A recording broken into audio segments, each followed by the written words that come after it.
So when you do that, you've essentially marked out, traced the line, right? So this is where the blade would have been originally marked, and then you've traced that out, and then you've marked that out, and then you cut it.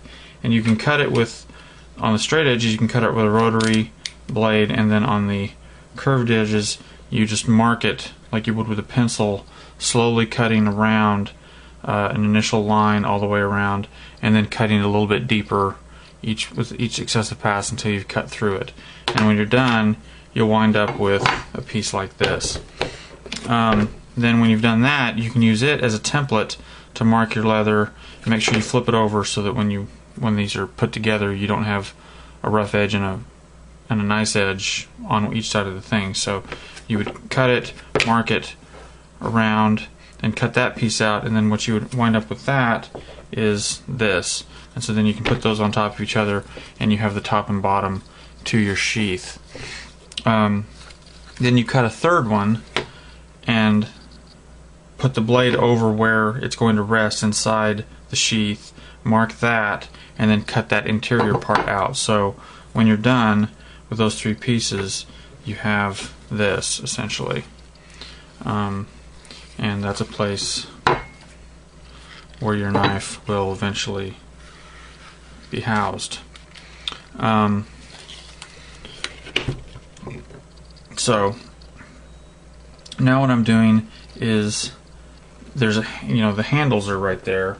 So grab one of those. So you have your handle, and it's obviously going to take up, it's going in further than the edge. Now you could make your sheath stop right here on the edge of the handle, and that would be a little easier, but I like it to go in a little deeper than that, and so I go in here. But as a result of that, what you have to do is you have to, in my case, take the handle off and then mark it like so.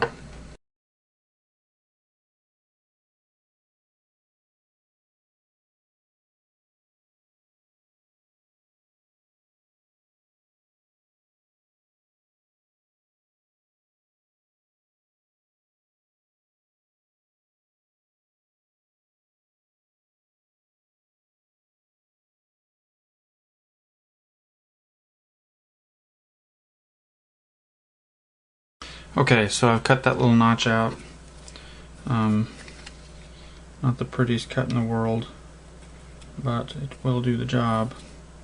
You can clean them up if you've got kind of a burr or something on the inside, then you can go in, and if you have a sharp enough knife, which is why it needs to be a razor knife, you can kind of clean it up with that razor, clean up the cut line a little bit.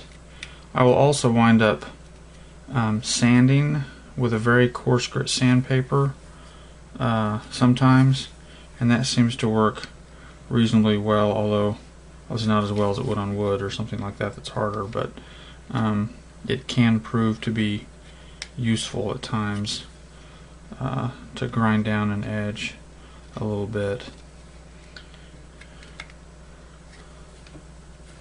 So there's that one. Now I'll mark the other one using this one as the template.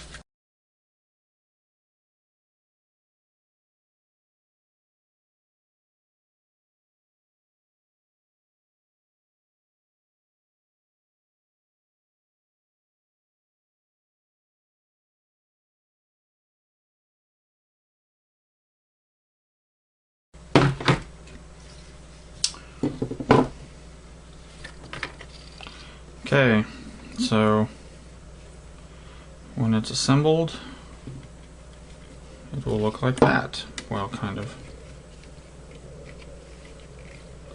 Something like that. That's the general idea. Okay?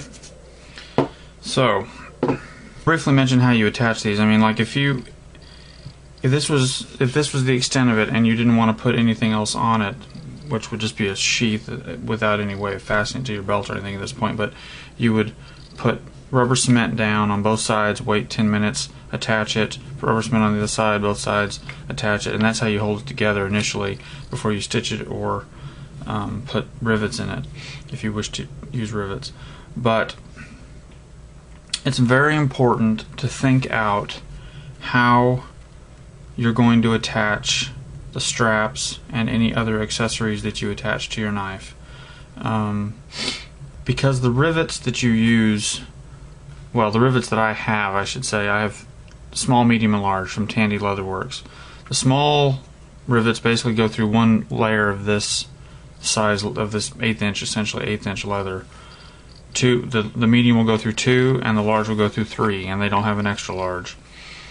You might be able to find other rivet materials other places, but for the materials that I have, you can only go through 3 of these. So for example, if you put a strap on this, you would not be able to go through all 4 layers with a rivet. So for example, on this prototype, I can take a rivet through here, right, because it's 3 thick, but I cannot take a rivet all the way through here to the back, because I don't have any rivets that will go that deep, because that would be 4 layers of leather. So what I wound up doing on this one was the rivet goes through the first layer, and I believe the second and maybe the third layer, I don't remember. And then that's it. You know, it doesn't go all the way through, and that's fine. I mean, I think that would work okay. I haven't put stitching on this one because I don't intend to use this one. There's some things about it I don't like, but you could put stitching along here, and that would definitely hold everything together. I mean, as far as structural integrity, it'd be fine.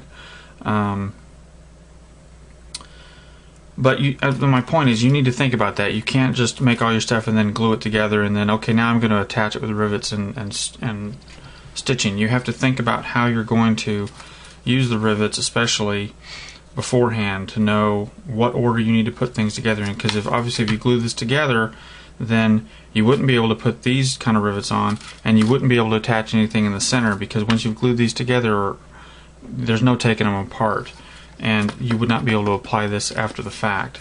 So if you want to do something like this, which is for the purposes of holding like a fire steel, like so, or a magnesium stick, like that, if you want to be able to do something like that, then you need to think that through initially. So that's just a warning. Don't paint yourself into a corner by gluing something together too quickly and then not being able to back out of it.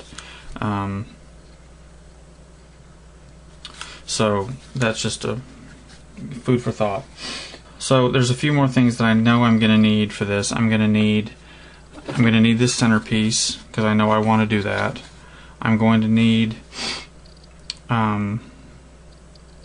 and I'm going to need these straps, or equivalent to what these straps are used for.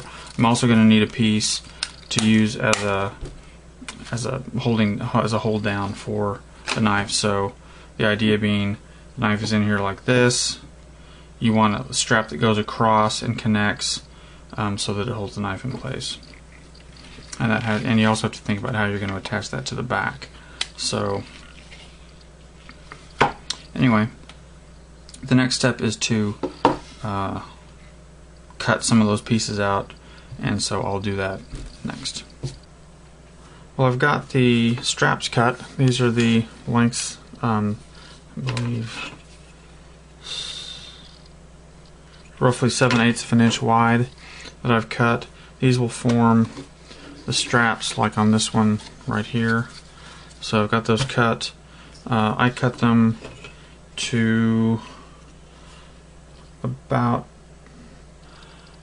the length that they're going to be is about 10.5 inches, but I cut them a little longer because it just happened to be at the end of the thing. But you need enough length if you're going to do it like this one, so that it can wrap around it twice. You've got the original length, then the back, and then the front again. So it needs to be the width of this times 3, plus a little bit of extra for rounding around the corners or the edges, and then you're going to need a small amount of space to actually get your belt in there. But so you need 2 of those. I've cut those. I've also cut the centerpiece that will form the deal for the fire steel and the magnesium stick.